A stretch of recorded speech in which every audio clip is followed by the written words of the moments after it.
All right. So continuing on in the B deduction, I'm going to try to go from section 21 to the end of section 24 is my goal. So that's 156. Yeah, I think 21 through 23 are not necessarily that much new material, but then 24 goes off on sort of a side tangent that's very confusing. And then I think the big section is 26, which I obviously will do next time, but yeah. All right, section 21. Note. It's called note. The manifold contained in an intuition, which I call mine, is represented through the synthesis of the understanding as belonging to the necessary unity of self-consciousness. And this takes place by means of the category. The necessary self-consciousness takes place by means of the category. Footnote. The ground of proof of this rests on the represented unity of intuition, through which an object is given, and which always includes a synthesis of the manifold given for an intuition,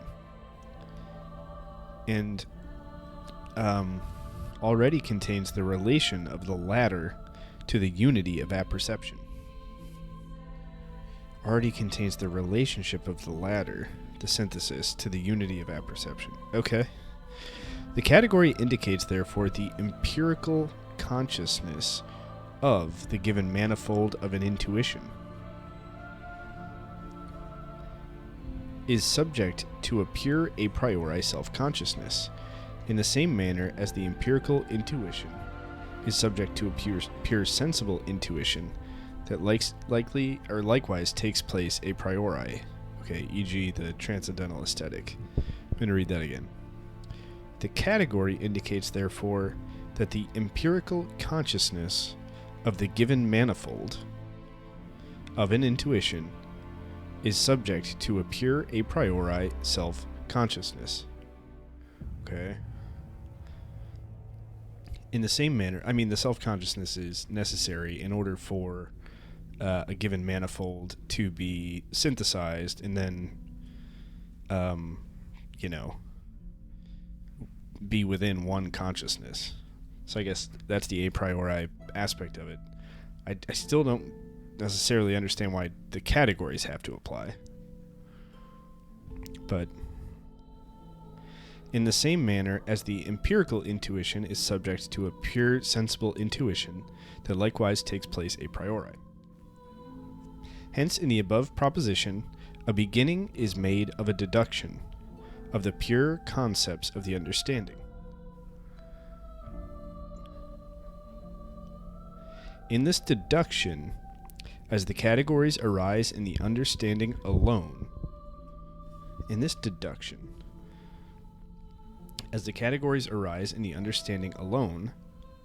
independently of sensibility, I must abstract from the manner in which the manifold for an empirical intuition is given, but attend exclusively to the unity which, by means of the category, enters into an intuition through the understanding. Alright, so we're focusing on the unity, not the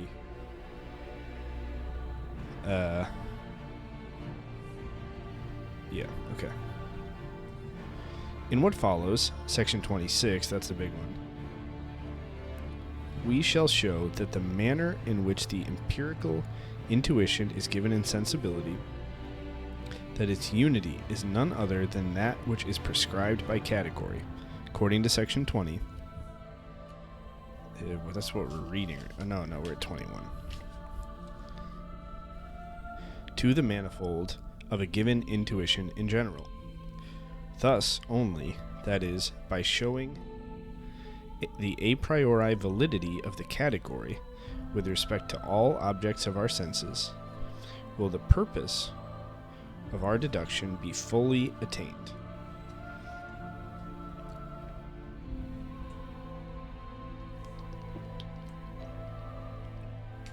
All right, the a priori validity of the category. And to back up just a little bit, my understanding, again, based on Professor Gijsbers' lectures, are like the dividing line between like what is considered part 1 of the B deduction and part 2 is effectively like where we started, like section 21 is the second half. In the first half, this is based on my reading, seems to be, it's put a little differently, and frankly, it's a little less straightforward. But the first half of the B deduction seems to be pretty similar to the A deduction. He invokes some different concepts. In particular, he doesn't really rely on the imagination, that I recall. But the issue that some people say, and this is what Professor Gijsbers talks about, is like there's a potential issue where if that Kant is addressing in the second part of the B deduction, and this is how I understand it. Effectively, Kant has laid out this in the Transcendental Aesthetic, this idea that of how we are given intuitions, right? And there's an issue of like whether or not it's like a two-step process.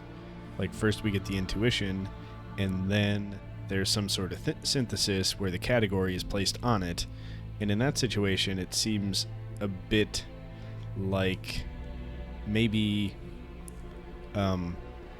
since those two things are separate, maybe the synthesis is affecting the intuitions in a way which results in the resulting concepts or our actual experience being kind of skewed in a way and separate and apart from the transcendental aesthetic, the intuitions and experience. And Kant is going to want to argue that like all of this effectively happens simultaneously, and therefore, and I think there's also issues of a priority. If like you have these intuitions as step one, and then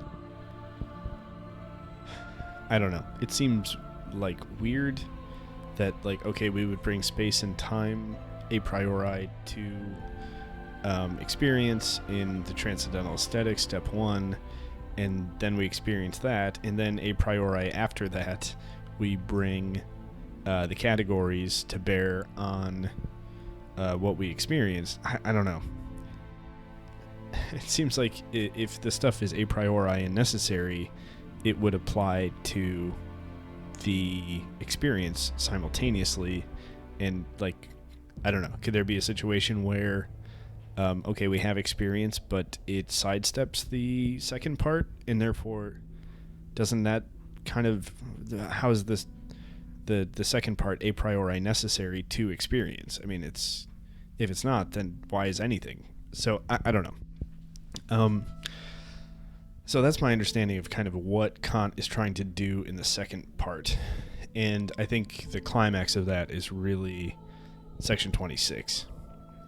Anyway. Okay, back to page 141.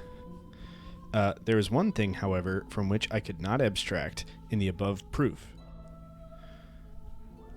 Namely, that the manifold for the intuition must be given prior to the synthesis of the understanding. That the manifold for the intuition must be given prior to the synthesis of the understanding, and independently of it. This is kind of what we were just talking about. But how it is given remains undetermined here. For if I were to imagine an understanding that itself intuited, as for instance a divine understanding, which should not represent to itself given objects, but through the representation which the objects should at the same time be given or produced, then the categories would have no meaning whatsoever with respect to such knowledge. Yeah, because I kind of understand that. Because in order to understand things, or have things, it like synthesis wouldn't necessarily be necessary for that being, and therefore, the intuition would be enough. And so then, when would the categories apply? Because we don't think the categories apply in intuition, because they are held somewhere within us, and that's part of our experience. So if some being didn't have that experience, that synthesis, and that second part of cognition, then the categories wouldn't come up either, presumably. They are merely rules for an understanding, the whole power of which consists in thought, that is, in the act of bringing the synthesis of the manifold, which is given to it in intuition from elsewhere, to the unity of apperception, an understanding which therefore knows nothing whatsoever by itself, but only combines and arranges the material, for knowledge, that is, the intuition, which must be given to it by the object.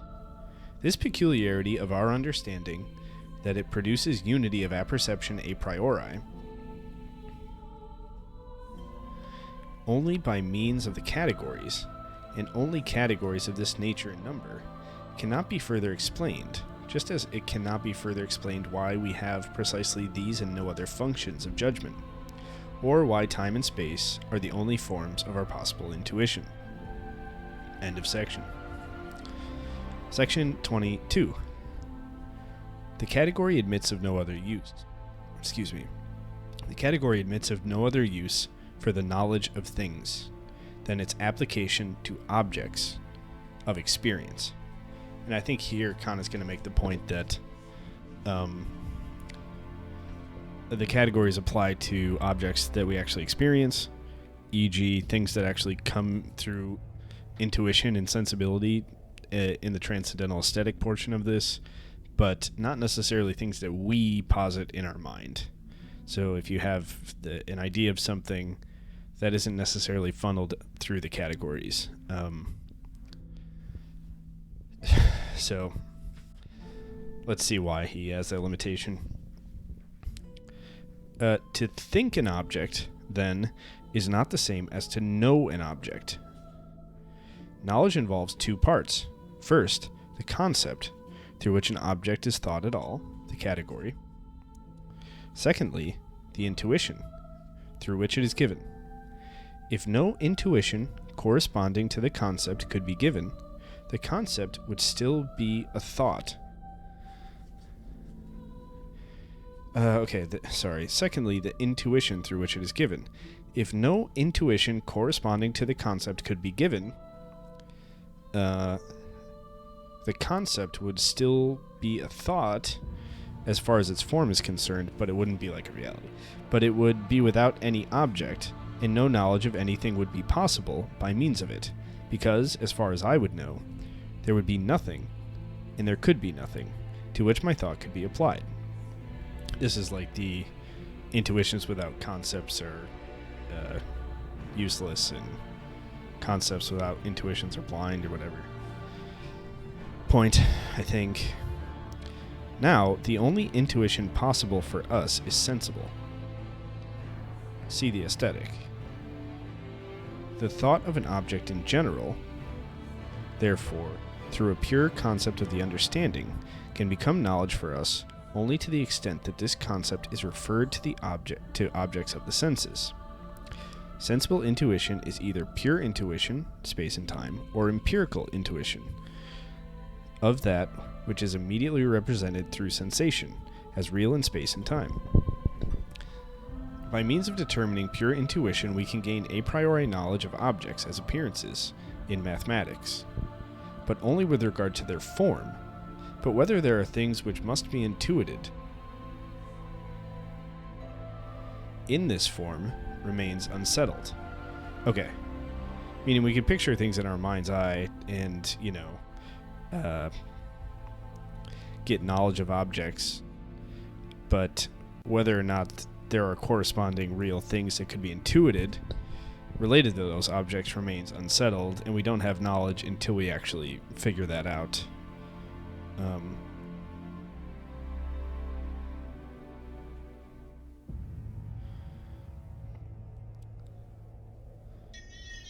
Oh, God. I think my wife is getting a baby. I hope. Mathematical concepts are not, therefore, by themselves knowledge, except under the supposition that there are things which admit of being presented to us only according to the form of that pure sensible intuition.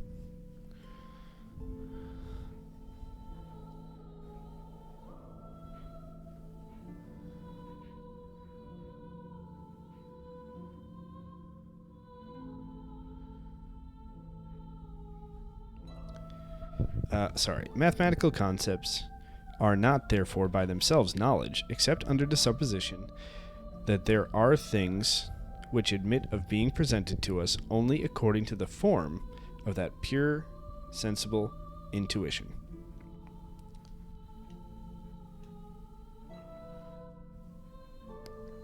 Consequently, as things in space and time are only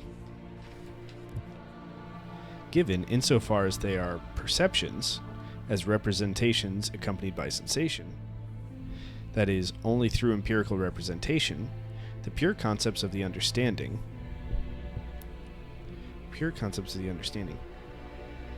even when applied to a priori intuitions, as in mathematics, give us knowledge only insofar as these pure intuitions, and therefore by means of them also the concepts of the understanding, can be applied to empirical intuitions. Consequently, the categories do not give us any knowledge of things by means of intuition, except through their possible application to empirical intuition. So the categories are almost are actually exclusively concerned with empirical intuition. And frankly, that's what the transcendental deduction is really concerned about, because we can figure out, or maybe there's less to figure out about things that we can posit in our minds. And what we're really concerned about is how does experience interact with the understanding, and how do those things connect? Okay, so the categories apply only to empirical intuition. They serve, in short, only for the possibility of empirical knowledge, and such knowledge we call experience. Such knowledge is called experience. From this, it follows that the categories admit of no other use for the knowledge of things, except insofar as these things are taken as objects of possible experience. Okay. I'm not sure I understand that completely, why that's the case. I'm just going to take a quick look at the categories. Really quick. For page 145, let's put a pin in that. I'm just struggling. I mean, so much of this is about the categories, and I just don't remember what the categories are. I mean, I remember kind of what they are, but where's that stupid table? Oh, it'd be way further back. Okay. What page would that be on? 115, something like that. Before that? Here it is. Transcendental.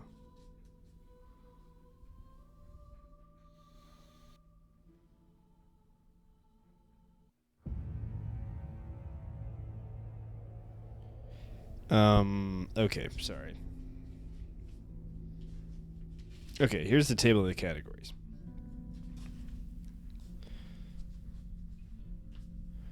Of the guide for the discovery of all pure concepts, the understanding. Okay. of the pure concepts. Okay, general logic, as we have often said, abstracts from all content of our knowledge, but expects the representations will come to it from elsewhere, wherever that may be, so that it can first of all turn them into concepts by an analytical process. Okay? So we get the logic, and then it's turned into concepts by an analytical process, which presumably is synthesis that results into categories. Transcendental logic, on the contrary, has before it the manifold of a priori sensibility, supplied by transcendental aesthetic as the material for the pure concepts of the understanding. Without this material, transcendental logic would be without any content, therefore entirely empty. It is true that space and time contain a manifold of pure a priori intuition, but they belong also to the condition of receptivity. Okay, the spontaneity of our thought requires that this manifold, in order to be turned into knowledge, should first be gone through, taken up, and combined in a certain manner. I call this act I call synthesis. By synthesis in its most general sense, I mean the act of putting different representations together, and of comprehending their manifoldness in one item of knowledge. Such a synthesis is pure if the manifold is given not empirically, but a priori, as is the manifold of time and space. Before we can proceed to an analysis of our representations, these representations must first be given, and hence, in terms of content, no concepts can arise analytically. I'm on page 103, sorry. Knowledge is of the Penguin Classics edition. That's B102A77. Knowledge is first produced by the synthesis of a manifold, whether this manifold is given empirically or a priori. This knowledge may first be crude. Okay, we shall see hereafter that synthesis in general is the mere result of the faculty of imagination, a blind but indispensable function of the soul without which we should have no knowledge whatsoever, but which we are scarcely ever conscious. To bring this synthesis to concepts is a function that belongs to the understanding. Synthesis to concepts. And it is through this function that the understanding first supplies us with knowledge so properly called. Synthesis from from intuitions to concepts. Okay. Pure synthesis, considered in general, gives us pure concept of the understanding. By this pure synthesis, I mean that synthesis which rests on the basis of synthetic a priori unity. Okay, by means of this, I'm skipping around. By means of analysis, different representations are brought under one concept, a task treated of in general logic. But how to bring not the representations, but the pure synthesis of representations to concepts, that is what the transcendental logic teaches. The first thing that we must be given a priori for the knowledge of any object is the manifold of pure intuition. The second is the synthesis of the manifold by means of imagination. But this does not yet produce knowledge. The concepts which give unity to this pure synthesis, which consists solely in the representation of this necessary synthetic unity, add the third contribution towards the knowledge of an object, and they rest on the understanding.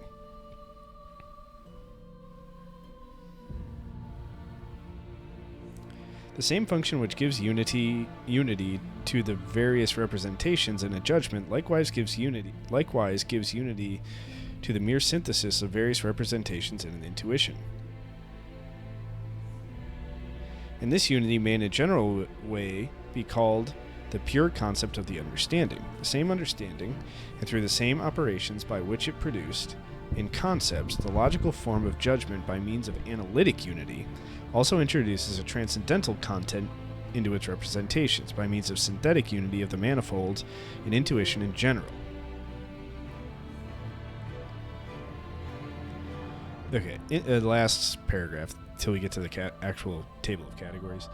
In this manner, there arise exactly as many pure concepts of the understanding which apply a priori to objects of the intuition in general, as in our table there were logical functions in all possible judgments.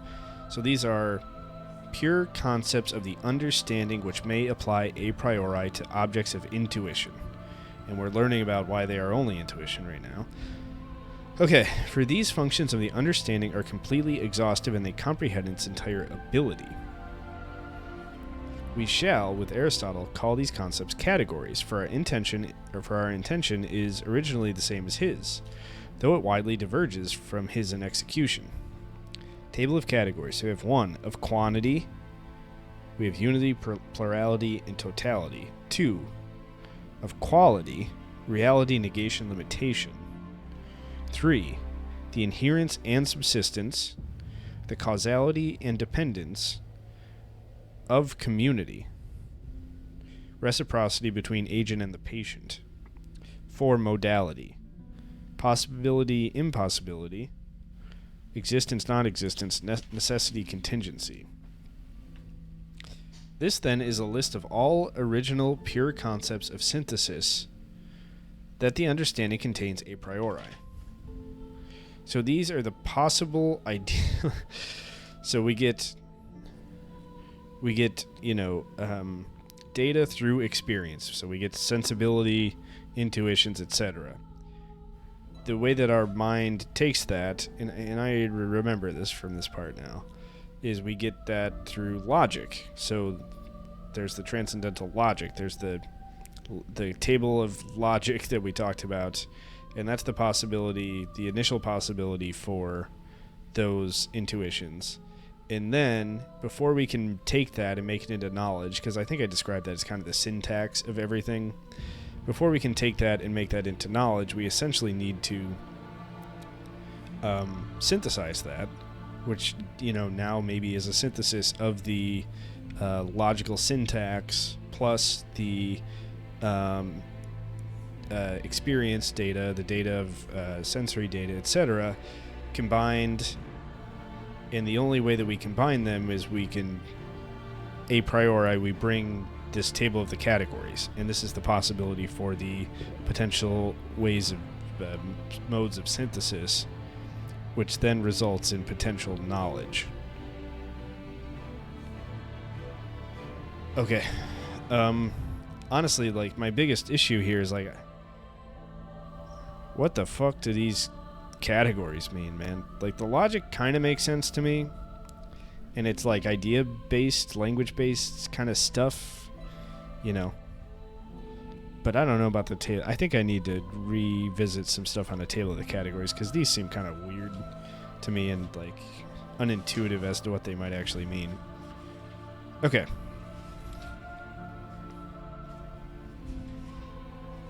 Anyway, back to section 23 at page 145.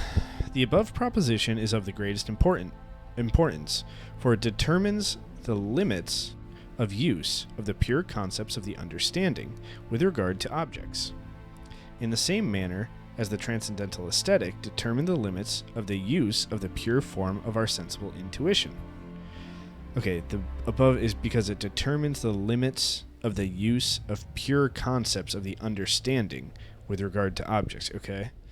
Just like the transcendental aesthetic did for sensible intuition. Okay. Space and time as conditions of the possibility of how objects can be given to us are valid no further than objects of the senses, and hence only for objects of experience. Space and time as conditions of the possibility of how objects can be given to us are valid no further than for objects of the senses. That makes sense. Sorry, I just wasn't super conscious of what I was reading. And hence, only for objects of experience. Beyond these limits, they represent nothing, for they are only in the senses, and have no reality beyond them. The pure concepts of the understanding are free from this limitation. Right? That's why we need to answer these questions. And extend to objects of intuition in general, whether that intuition be like our own or not, provided only that it is sensible and not intellectual. This further extension, however, of the concepts beyond our sensible intuition is of no avail to us, for they are, in that case, empty concepts of objects. Right. he's saying, I think he's saying like the synthesis in application of the categories isn't useful to us for ideas, because ideas are not necessarily tethered to reality the way, intuitions are. Therefore, they don't necessarily have to abide by the categories, and therefore trying to do that would not be very helpful. For they are, in that case, empty concepts of objects, and do not even enable us to judge whether or not such objects are possible. They are mere forms of thought, without objective reality, right? For we have then no intuition at hand to which the synthetic unity of apperception, which is all that is contained in the concepts, could be applied, so that they might determine an object. Nothing can give them sense and meaning except our sensible and empirical intuition. If, therefore, we assume an object of a non-sensible intuition is given, we may, no doubt, represent it through all the predicates which are already contained in the presupposition that nothing belonging to sensible intuition is a characteristic of the object. Okay? That therefore it is not extended or in space, that its duration is not a time, that no alteration, succession of determinations in time, is to be met with in it, etc. Right. All of kind of the basic things that we attach to objective reality, well, whatever that might mean, don't really apply to concepts, or ideas, sorry, like in our head. It's kind of hard to talk about Kant sometimes, because I was just like, okay, I can't say ideas, I can't say appearances, I can't say so many different things because they have so many different meanings. Okay. But we do not as yet have any proper knowledge if we merely indicate how the intuition of the object is not, without being able to say what the intuition does contain. For in that case we have not represented the possibility of an object for my pure concept of the understanding at all, because I could give no intuition corresponding to that concept, to the concept, but can only say that our intuition does not apply to it. But what is most important is this, that to such a thing not even a single category could be applied. We could not, for instance, apply to it the concept of a substance, that is, of something that can exist as a subject, but never as a mere predicate. For I do not know whether there can be anything corresponding to such a determination of thought, unless empirical intuition supplies the instance for its application. Right. Empirical intuition. Okay, yeah, that makes sense. Of this more hereafter. Great.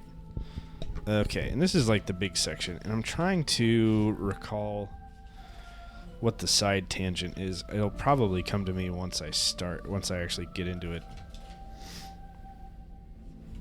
Anyway.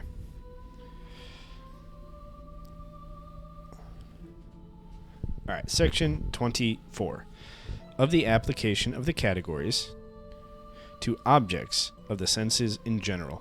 So this is actually, it's a little misleading because I accidentally read the B deduction first because it was weird. But this is how far I got before I fell off on my first time through. So it was, I literally read the beginning of this section 24, and that's pretty much it.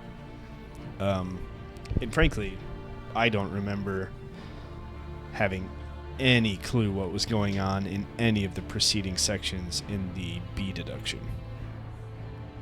And I may still have some pretty big issues that I don't understand, but like it's like night and day difference from what I am able to understand about this, and at least, you know, in my pea-brain type of way, try to figure this stuff out. Versus, like, I think I just read like 20 pages and I was just like, I don't have any clue what the hell any of this means. But anyway, that is a subtle way for me to say, I don't know. Making these videos is weird. I don't really know. I can't imagine anyone would find these helpful, and I don't really know why I'm posting them. But for whatever reason, it keeps me keeps me reading, keeps me engaged, and I don't know. So that's why I do it. I don't really know. I know nobody watches these, and like they're kind of unwatchable, I would imagine. But anyway, maybe my kids will watch them.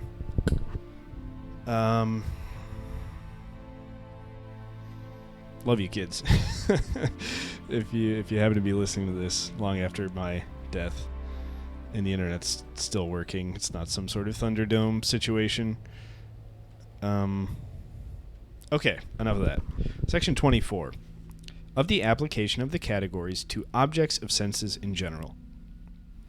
The pure concepts of the understanding refer, through the mere understanding, to objects of intuition in general. Whether it be our own intuition or any other, provided only that it is sensible intuition. But the concepts are, for this very reason, mere forms of thought. We're talking about the table? Okay, the pure concepts of the understanding refer, through the mere understanding, to objects of intuition in general, whether it be our own intuition or any other, provided only that it is a sensible intuition. Okay, we kind of talked about this. But the concepts are, for this very reason, mere forms of thought, through which, as yet, no determinate object is known. Right, he's talking about like a priori the tables, which then have to be attached to the experience, and so they are pure forms. Okay. The synthesis or combination of the manifold in them referred only to the unity of apperception. And that's post-synthesis, right? And that's obviously post-synthesis means you have an intuition, logic, and then whatever the hell. And then you have unity of apperception. Okay. And thus become the ground of the possibility of a priori knowledge, insofar as such knowledge rests on the understanding, and this synthesis was, therefore, not just transcendental, but also only purely intellectual. Now, as there lies in us a priori a certain form of sensible intuition, which rests on the receptivity of the capacity of representation. Okay, now as there lies in us a priori a certain form of sensible intuition, which rests on the receptivity of the capacity of representation, sensibility, the understanding, as spontaneity, is able to determine the inner sense through the manifold of given representations in accordance with the synthetic unity of apperception, and can thus think synthetic unity of the apperception of the manifold of sensible intuition a priori, meaning like, okay, the unity of apperception can have kind of self-awareness of the possibilities for synthetic unity, and like the idea and the possibilities for I don't know, probably the different categories, and therefore they must exist a priori. Well, maybe not necessarily they must exist a priori, but those things do exist a priori, since we don't actually need anything in order to create the table of categories. Sorry, I wanted to get that before I before I lost it, even if maybe that's not right, but I'm going to restart that really long sentence. Now, as there lies in us a priori a certain form of sensible intuition, which rests on the receptivity of the capacity of representation, sensibility, the understanding, as spontaneity, is able to determine the inner sense,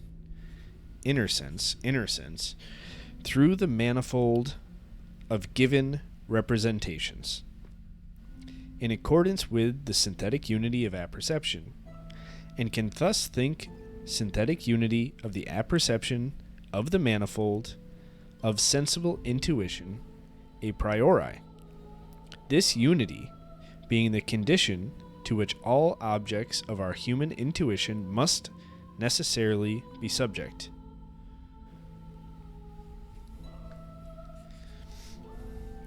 I'm not exactly sure why it's necessary. I mean, because it can be thought a priori, is that kind of the point? Because they can be thought a priori, and therefore if they must apply in some sense to our eventual experience, then okay, they must be a condition of all objects of our human intuition. Okay, thus the categories as mere forms of thought acquire objective reality. That is, application to objects which can be given to us as intuition, but only as appearances. For it is of appearances alone that we are capable of having a priori intuition. Right, we can't have a priori of things of themselves for reasons we already discussed, I think, in the introduction. Okay. This synthesis of the manifold of sensible intuition, which is possible and necessary a priori, may be called figurative synthesis, synthesis speciosa. In order to distinguish it from that which is thought. In the mere category with regard to the manifold of an intuition in general, and which is called combination of the understanding. Both are transcendental, not only because they themselves are carried out a priori, but because they also ground the possibility of other a priori knowledge. But this figurative synthesis, if it merely refers to the original synthetic unity of apperception, that is, to the transcendental unity, which is thought in the categories, must be called the transcendental synthesis of the imagination. But if... sorry, I'm going to reread that, and I didn't even finish the sentence. But this figurative synthesis, if it merely refers to the original synthetic unity of apperception, that is, to that transcendental unity which is thought in the categories, must be called the transcendental synthesis of imagination, in order to distinguish it from the merely intellectual combination.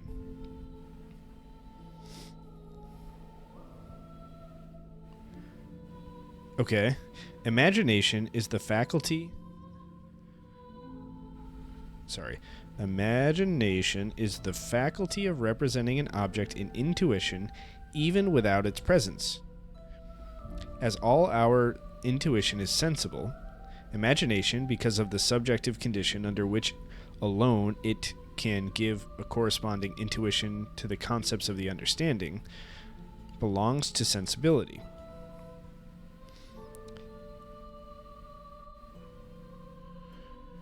Wait, what?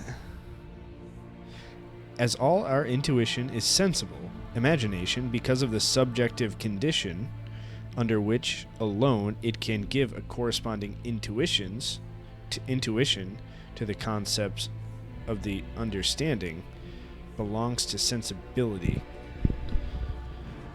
Okay. What is he saying? Because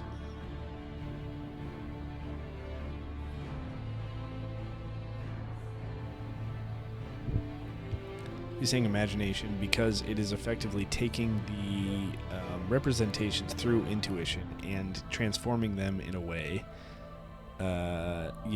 reusing them, allowing me to posit things, ideas in my mind. It belongs to sensibility because it can't exist separate and apart from those intuitions. Like, it is based on those intuitions. It doesn't just exist separate and apart from them. Therefore, it belongs to sensibility. Okay. As, however, its synthesis is an act of spontaneity, which is determinative, and not, like sense, merely determinable, and which is therefore able to determine sense a priori, in terms of its forms in accordance with the unity of apperception, imagination is to that extent a faculty of determining sensibility a priori, and its synthesis of intuition in accordance with the categories must be transcendental synthesis of imagination. Okay, this synthesis is an effect of the understanding on our sensibility and is its first application, and at the same time the ground of all other applications to objects of the intuition that is possible for us. As figurative, it is distinguished from the intellectual synthesis, which is carried out merely by the understanding, without the aid of imagination.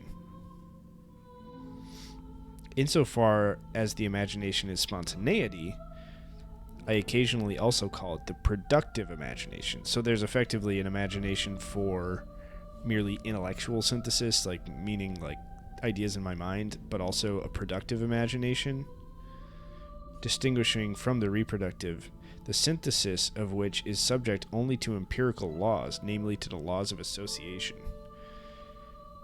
Okay, reproductive synthesis therefore contributes nothing to the explanation of the possibility of a priori knowledge. We talked about this in the deduction.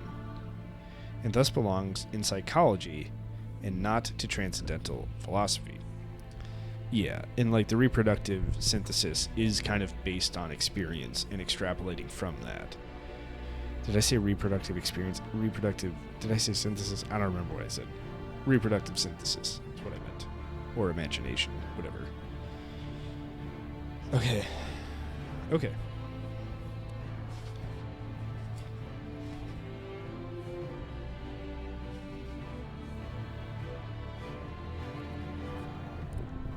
This is the proper place for explaining the paradox. Okay. This is the tangent, I think. Okay.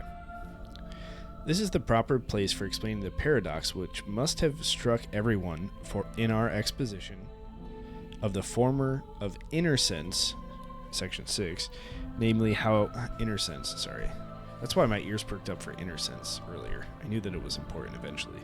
How this sense presents even ourselves to consciousness, not as we are in ourselves, but only as we appear to ourselves. For we intuit ourselves only as we are internally affected. And this seems to be contradictory, because we should thus have to be in a passive relation to ourselves. And for this reason, the founders of the systems of psychology have preferred to present inner sense as identical with the faculty of apperception, while we have carefully distinguished the two. Okay, I'm not really remembering, but it sounds like what he's saying is like why, like inner sense seems to allow me to know myself, not inherently more than outer sense, according to Kant. So like, what that's weird. Don't I know myself? Like, how is that possible? I have access to all my thoughts and lots of other weird stuff. Okay. I'm not 100% sure if that's what we're getting at, but okay, let's keep going. What determines, and I should also say, I think this is just really confusing. I'm going to do my best here, but I'm not going to go nuts trying to figure out exactly what he's talking about. What determines inner sense is the understanding and its original power of combining the manifold of intuition, that is, of bringing it under one apperception.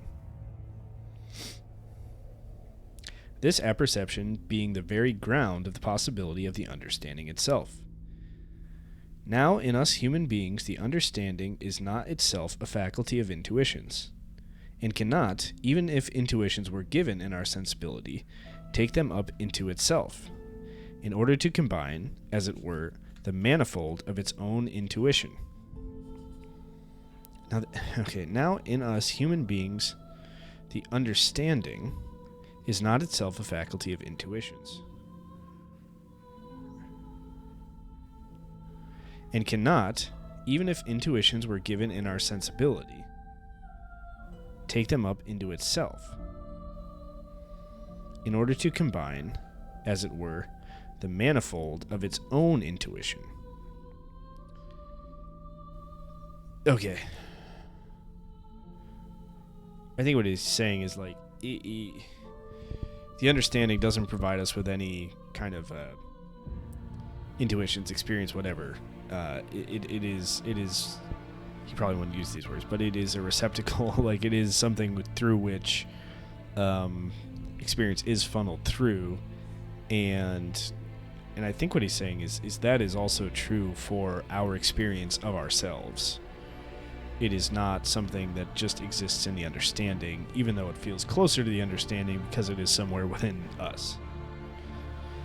Hence the synthesis of the understanding, if considered by itself alone, is nothing but the unity of the act of which the understanding is conscious, as such, even without sensibility, but through which it is yet able to determine sensibility internally, with respect to the manifold, which may, in accordance with the form of sensibility's intuition, be given to the understanding.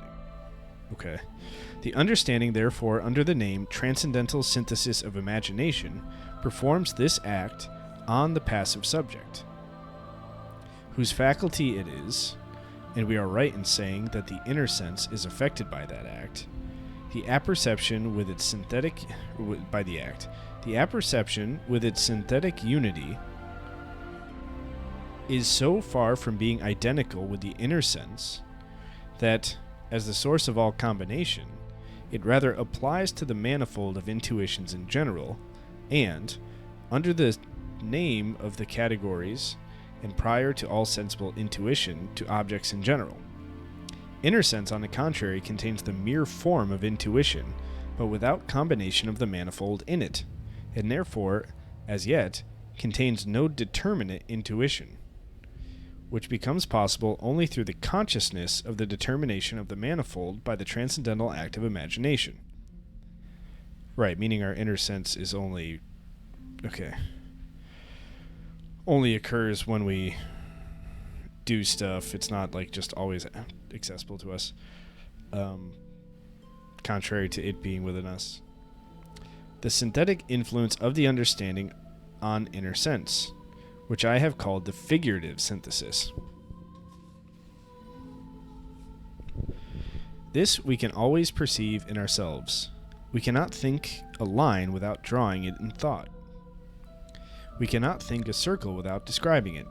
We cannot represent at all the three dimensions of space without placing, from the same point, three lines perpendicularly to one another.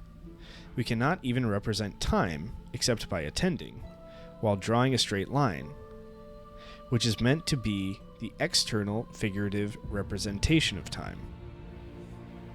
Merely to act of the synthesis of the manifold, whereby we successively determine the inner sense, and thereby to the succession of determination in inner sense. Okay. I think what he's saying is like all of the things that we do are the inner sense is applicable, but it's still, I don't know, but it still isn't necessarily something that we have the apperception of the unity for, unless we are actually thinking that way. I think is kind of his point with the last paragraph and this paragraph. So to like put it in a privileged position would be a mistake. Okay, I'm going to keep going. I don't know if I'm anywhere close here, but it is really motion as the act of the subject, not as the determination of an object, and therefore the synthesis of the manifold in space, which first produces the concept of succession. If we abstract from this manifold and fix our attention only on the act whereby we determine inner sense according to its form, that's the end of the sentence, the understanding does not therefore find in inner sense such a combination of the manifold, but produces it by affecting the inner sense. That's kind of the point I was making. I think like just because it's an inner sense doesn't mean we have that. We are producing some sort of understanding of it constantly. Okay, it may seem difficult to understand how the I who think can be distinct from the I that intuits itself. I can conceive of other modes of intuition as at least possible, and yet be identical with the latter by being the same subject, and how, therefore, I can say I, as intelligence and thinking subject, know myself as an object that is thought insofar as I am also given to myself in intuition, but yet know myself like other phenomena, not as I am to the understanding, but only as I appear to myself. In reality, however, this is neither more nor less difficult to understand than how I can be an object to myself at all, and, more particularly, an object of intuition and of inner perceptions. But that this must really be so can clearly be shown if we accept space to be merely a pure form of the appearances of the outer senses by the fact that we cannot represent to ourselves time, which is no object of outer intuition at all, in any other way than under the image of a line which we draw. Without representing time in this way, we cannot know the singleness of its dimension, or again, by this other fact, that for all inner perceptions we must derive the determination of the length of time or of points of time from the alterable characteristics presented to us by external things, and must therefore arrange the determinations of the inner sense as appearances in time in exactly the same way as we arrange the determinations of outer senses in space. Okay.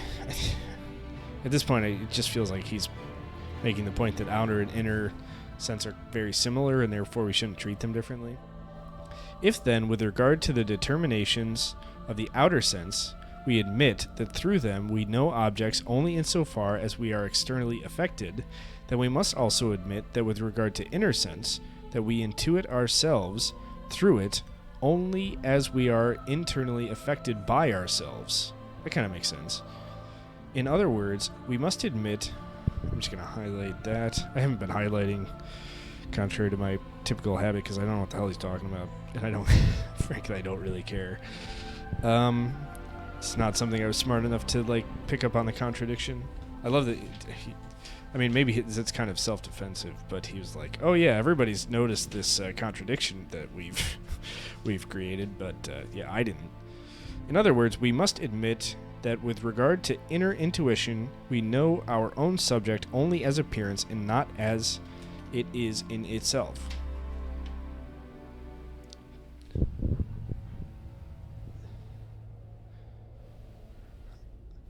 Okay, the end. Sorry, I got a text. Apparently Aaron Judge got hit in the face with a baseball. And I was like, oh, did he get hit by a pitch? It's like, no, his teammate threw it. Weird. My son's T-ball game the other day was like first, like we're just getting ready, like 10 seconds into the game. Well, not even into the game yet. It's just like the warm-up. You know, I throw a ground ball to my son. He's playing first base, like just to, you know, get warmed up and do, you know, whatever. And he throws the ball as hard as he can, hits another kid right in the face. Wasn't even paying attention. Luckily, it kind of hit his hat. His hat kind of defended his face a little bit, and I think there was some like tension in the hat that took the impact away from his face, but yeah. He was fine. Hopefully Aaron Judge is okay too.